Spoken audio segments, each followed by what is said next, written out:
Hello friends, on April 16, 2025, Pakistan's Army Chief General Asim Munir mentioned the two-nation theory during an overseas Pakistani convention in Islamabad. He pointed out that the theory formed the basis for Pakistan's creation. This was neither the first or the only time he dwelled upon this theory. In August 2024, addressing the Ulema and Mashayikh conference, he challenged former Indian Prime Minister Indira Gandhi's 1971 claim about drowning the two-nation theory in the Bay of Bengal.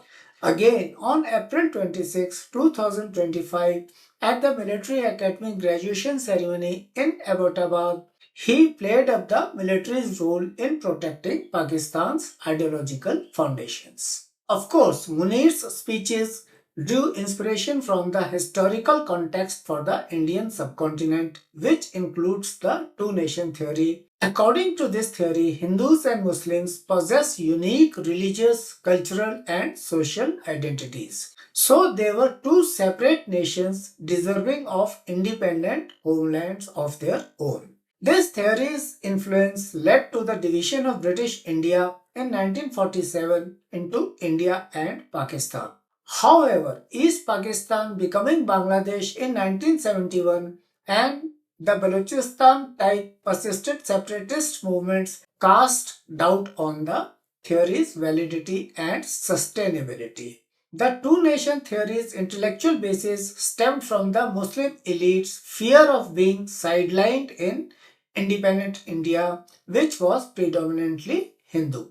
Muslim reformer Sir Syed Ahmad Khan pioneered advancements for Muslims. He stressed their unique identity and promoted education and political progress. Driven by concerns of Hindu majority rule, his 1888 Meerut speech argued that Hindus and Muslims constituted two nations owing to insurmountable cultural and religious disparities. Political support for the theory grew via the All India Muslim League. Poet Muhammad Iqbal advanced the idea of a separate Muslim state in northwest India during his 1930 Allahabad address. The Muslim League's leader Muhammad Ali Jinnah implemented this theory. He framed the 1940 Lahore resolution's call for Pakistan. Jinnah asserted the unique historical, cultural, and religious identity of Muslims, which constituted a separate nation impossible to integrate in a single India. Colonial policies inflamed communal tensions to validate the two-nation theory. Of course, Hindu majoritarianism also played a big role. The 1909 Morley-Minto reforms emphasized distinct communal identities in British India. This created separate Muslim electorates as part of a divide and rule policy. Thus, the theory stems from a complex interaction of Muslim anxieties, intellectual expression, political action, and colonial rule. As a result of the two-nation theory, the 1947 partition of India established Pakistan as a Muslim homeland in South Asia. Millions were displaced in the chaotic partition, marked by mass migrations and massacres. The newly formed nation of Pakistan comprised West Pakistan, which is now Pakistan, and East Pakistan, which is now Bangladesh. These were two geographically separate regions linked by Islam. However, they were deeply divided by language, culture, and economic realities. However, the belief that only Islam could produce a shared national identity failed to consider the diverse ethnic, linguistic, and regional backgrounds of Muslims. The theory's foundational premise will later be challenged, especially by the tensions between East and West Pakistan. Although sharing a common faith, the two factions suffered from economic inequality, political exclusion, and cultural estrangement. West Pakistan's control over resources and politics caused underinvestment in East Pakistan, which significantly contributed to national revenue through jute exports. Forcing Urdu as the national language further estranged Bengalis who saw it as an attack on their linguistic and cultural heritage. When East Pakistan's Awami League won the 1970 elections, the verdict was overturned. This led to widespread protests, prompting a brutal military crackdown by Pakistan. This resulted in an India-backed war of liberation. The rise of Bangladesh as a secular Bengali nation contradicted the two-nation theory. The separation of East Pakistan from Pakistan, despite Islam's unifying role, indicated that ethnic, linguistic, and cultural differences could outweigh religious unity. Critics contend that the year 1971 showed the theory's shortcomings, exposing the Muslim nation as a collection of competing identities and not a single entity. Yet, those who support the theory maintain that the division of East Pakistan does not disprove it. They claim the theory's primary aim was to protect Muslim interests from Hindu control, an objective realized with Pakistan's formation and was sustained even after 1971. They also claim that the creation of Bangladesh as a predominantly Muslim country could be viewed as supporting the two-nation theory, emphasizing the idea of distinct Muslim nations over a single unified nation where all the people belonging to different religions could coexist. Balochistan's separatist movement adds another layer of complexity to the two-nation theory's legacy. Balochistan is a resource-rich region. It has experienced continuous insurgency since Pakistan's creation. Baloch nationalists advocate for more autonomy or full independence. Like East Pakistan, grievances include economic exploitation, political marginalization, and cultural suppression. Baloch separatists claim that Pakistan's government, which is controlled by Punjab's elite, has intentionally neglected Balochistan's development. Punjabis have profited from its natural resources like gas and minerals. Baloch groups contend that the China-Pakistan Economic Corridor project has worsened the tensions by favoring external players and local elites over indigenous communities. Military efforts to quell the insurgency has led to claims of human rights violations. The Balochistan conflict challenges the two-nation theory's capacity to include diverse subnational identities in a Muslim state.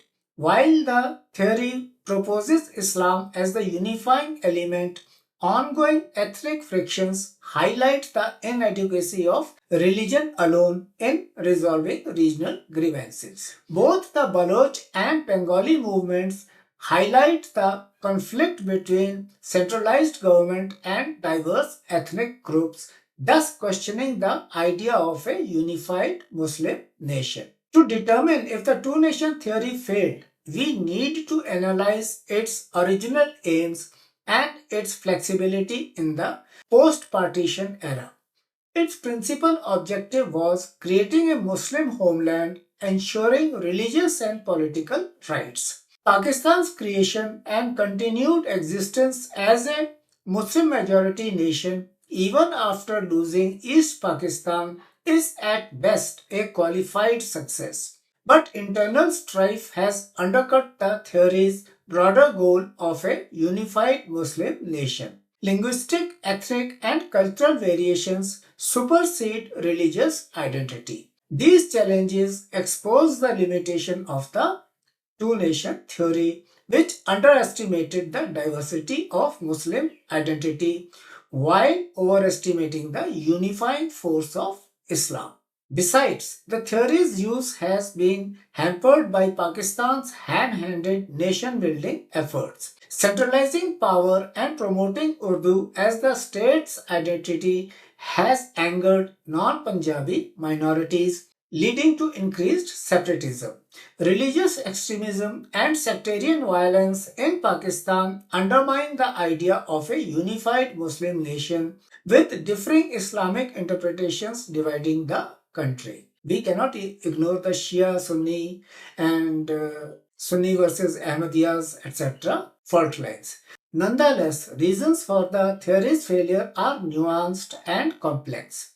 Pakistan's identity and its rivalry with India are still explained by the two-nation theory's historical and ideological contexts. Pakistan's foreign policy, especially concerning Kashmir, clearly reflects this theory's impact, using Muslim unity to oppose Indian rule.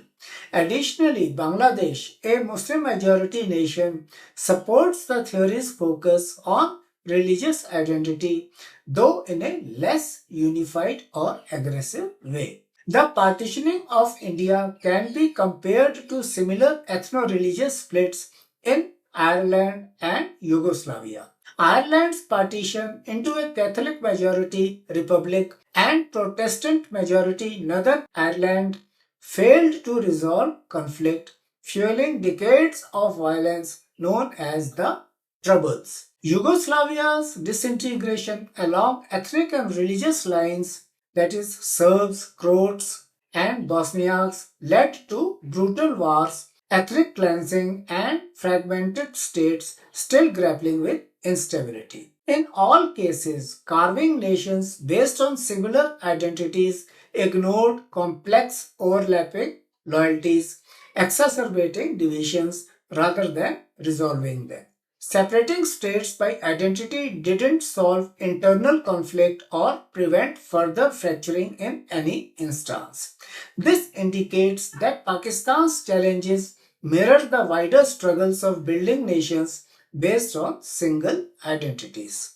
Conversely, India's secular, multi-ethnic state presents a different viewpoint. India's federal system and secular framework have been more effective at accommodating diversity even while dealing with separatist movements, for example in Punjab and Northeast India.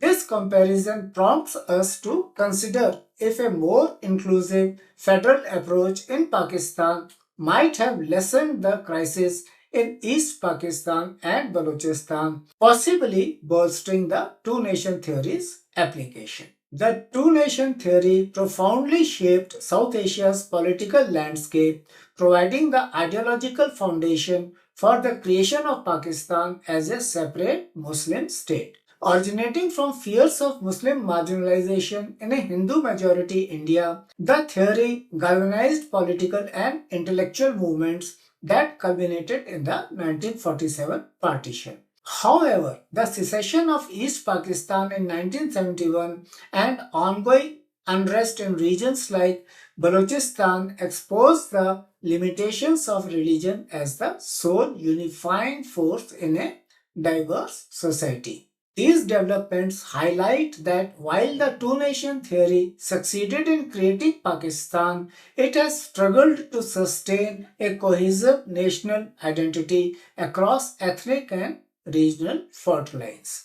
Rather than indicating the theory's complete failure, they point to the need for evolution in Pakistan's approach to nationhood.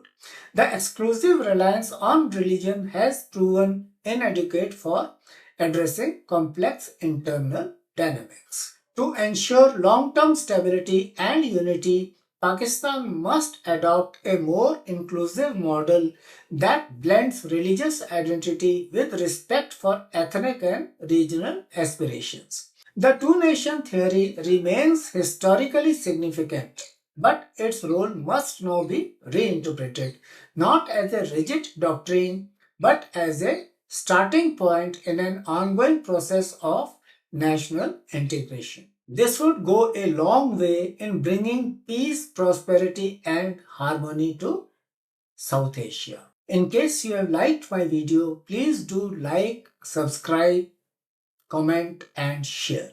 Thank you.